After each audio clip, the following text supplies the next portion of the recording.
আসসালামু আলাইকুম। আমি আরাফ চান, আর এটি হচ্ছে আমার প্রথম ব্লগ ভিডিও। আপনারা সবাই কেমন আছেন? আশা করি নিশ্চয়ই ভালো আছেন, আর আমিও ভালো আছি, কারণ আমি সবসময় ভালোর দলে। আর আমি এই চ্যানেলটির মাধ্যমে আমার নিজের জীবনের সকল অভিজ্ঞতা ও নিজের দৃষ্টিকোণগুলোকে আপনাদের সামনে তুলে ধরতে চাই। আর অবশ্যই এই পেজটিকে ফলো দিয়ে রাখবেন, যাতে সবসময় আপনাদের পাশে থাকতে পারি। মূল্যবান লাইক ও কমেন্ট করবেন। আমার ভুল ত্রুটিগুলো আপনারা কমেন্টের মাধ্যমে অবশ্যই আমাকে জানাবেন। তাহলে আর দেরি নয়, চলুন আজকে আমার সাথে নতুন একটি সফরে। আজ আমরা যাচ্ছি ব্রাহ্মণবাড়িয়া সদর উপজেলায় রামরাইল ইউনিয়নে সেন্দ গ্রামে। পথে যেতে যেতে অনেক কথা হবে, চলুন আমার সাথে। আর হ্যাঁ, ভিডিওটি সম্পূর্ণ না টেনে শেষ পর্যন্ত দেখবেন আর আমাদের পাশে থাকবেন। আমাদের প্রত্যেকের জীবন এখন অনেক ব্যস্ততার মধ্যে দিয়ে যায়।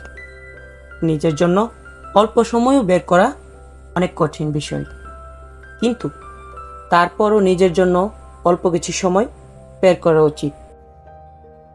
ব্যস্ততায় থেকে নিজেকে নিয়ে ভাবার মতো সঠিক সময়ও হয়ে ওঠে না। তাই নিজেকে জানতে, নিজেকে উপলব্ধি করতে একটু সময় বের করে প্রকৃতির দিকে ছুটে চলুন। যদি একবার প্রকৃতির প্রেমে পড়ে যান, তবেই বুঝবেন কি যে মায়া। আসলে গ্রামের রাস্তাগুলো একটু ভাঙাচোরা হলেও প্রকৃতি তার সৌন্দর্য দিয়ে সম্পূর্ণ পুষিয়ে দিয়েছে। আমরা আমাদের কাঙ্ক্ষিত গন্তব্যে চলে আসলাম, সেন্দ ইকো পার্ক। এটি হচ্ছে পার্কের প্রবেশদ্বার। ভেতরে প্রবেশ করার পরই প্রথমে চোখে পড়ল একটি মনোমুগ্ধকর সুন্দর বাগান।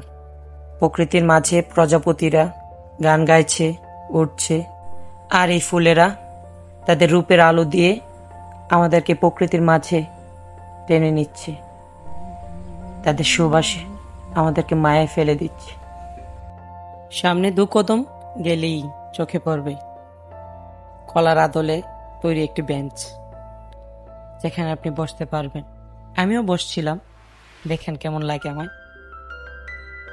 ফুলে ফুলে ভরপুর এ বাগানে। ওই যে দেখা যাচ্ছে, উই লাভ ব্রাহ্মণবাড়িয়া। আমাদের ব্রাহ্মণবাড়িয়াবাসীর কে ভালোবাসার একটি প্রতীক। তাই আমিও একটু হেঁটে নিলাম, ভালোই লাগছে হাঁটতে, সাথে একটু পোজও নিয়ে নিলাম। আসলে উই লাভ ব্রাহ্মণবাড়িয়া বলতে আমাদের ভালোবাসাকে বোঝাচ্ছে। আমরা যে কতটুকু ভালোবাসি আমাদের এই জেলা শহরকে। আপনারা ভালোবাসেন তো আপনাদের জেলা শহরকে? দেখা যাচ্ছে তরমুজের আদলে একটি বেঞ্চ। কি যে লাগছে বেঞ্চটা, দেখার মতো। বসবেন নাকি আপনারা? চলে আসেন। আমি কিন্তু বসব না, কারণ তরমুজ এমনিতে অনেক দাম। কি অপূর্ব ভাস্কর্য, দেখার মতোই। জায়গাটা আসলে অনেক সুন্দর। আধুনিক কারুকাজ সমৃদ্ধ একটি রাস্তা দিয়ে সামনে একটি ছাউনি দেখা যাচ্ছে, তাও আবার পুকুরের উপরে অবস্থিত। সত্যি দেখতে ভালোই লাগছে। চলুন আমার সাথে, দেখা যাক ওই ছাউনির নিচে কি আছে। আসলে রোদে ঘুরতে ঘুরতে একেবারে ঘামে একদম ভিজে যাচ্ছে শরীর।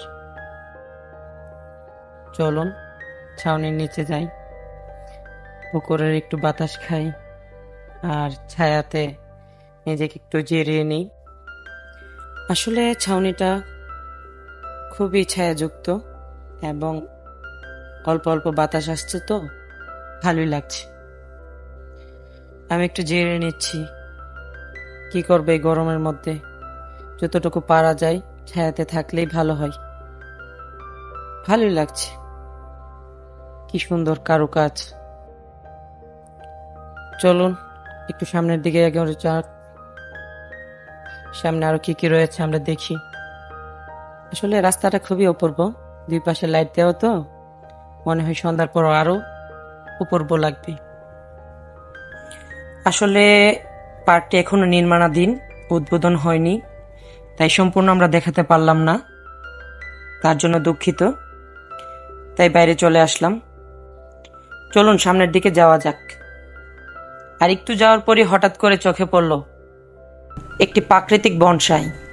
আসলে বনসাই এটা, কারণ প্রকৃতি তার নিজ হাত দিয়ে বনসাইটি তৈরি করেছে।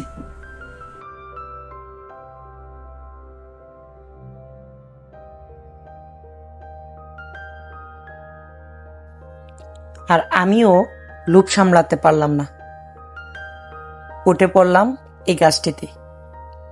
কি বিশাল বড় একটি গাছ, আপনারা নিজেই দেখুন। আসবেন নাকি আপনারা আমার সাথে? তাহলে চলে আসুন, উঠে পড়ুন। ভিডিও শেষ পর্যন্ত থাকার জন্য আপনাদের সবাইকে ধন্যবাদ জানাচ্ছি। লাইক কমেন্ট করবেন আর ফলো দিয়ে যাবেন পেজটাকে। আল্লাহ হাফেজ, সবাইকে ভালো থাকবেন।